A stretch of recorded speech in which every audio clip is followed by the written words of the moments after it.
Adakah di antara kita yang pernah bertanya, mengapa kita mesti menunaikan sholat?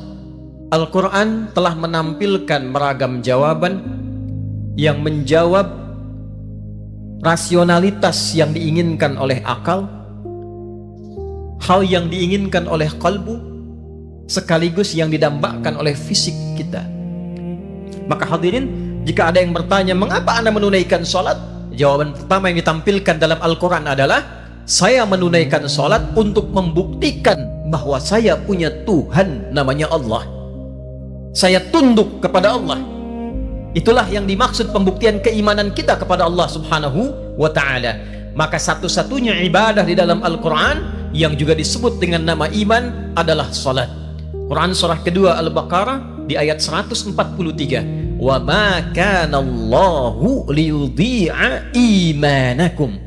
Dan tidaklah Allah akan menyia-nyiakan salat yang engkau kerjakan dengan imanmu itu. Di dalam Al-Quran, salat disebut dengan iman untuk memberikan pembuktian kepada kita bahwa orang yang mengaku beriman, yakin Tuhannya Allah, maka pembuktian keberimanannya kepada Allah adalah dengan ia menunaikan salat kepadanya. Yang kedua, orang-orang yang telah beriman kepada Allah dan dia buktikan imannya itu dengan menunaikan salat. Dan menariknya, kata iman di dalam Al-Quran pertama kali disebutkan dirangkai dengan kalimat salat. Al-Baqarah di ayat ketiga, alladzina yu'minuna bil ghaibi wa yuqimunas shalah. Orang-orang yang bertakwa itu ialah orang-orang yang beriman kepada Allah walaupun tak nampak dalam pandangannya, lalu ia buktikan imannya itu dengan menunaikan salat.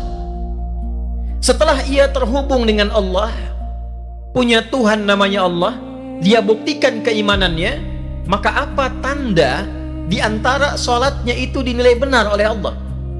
Yang sekaligus tanda ini menunjukkan keistimewaan sholat dan hikmahnya. Jadi jika kemudian ditanya mengapa kita menunaikan sholat, maka jawaban yang kedua ini di dalam Al-Quran sekaligus mengkonfirmasi kebenaran imannya kepada Allah dan bukti imannya itu benar di hadapan Allah subhanahu wa ta'ala. Jadi tanda yang pertama, mengapa kita sholat? Untuk membuktikan saya bertuhan kepada Allah. Jawaban yang kedua ketika ditanya mengapa menunaikan sholat, sekaligus jawaban ini mengkonfirmasi benar tidaknya iman kita kepada Allah, benar tidaknya sholat yang kita tunaikan kepada Allah. Bila yang pertama mengkonfirmasi keimanan kita kepada Allah, yang kedua sekaligus menunjukkan benar tidaknya sholat kita kepada Allah subhanahu wa ta'ala.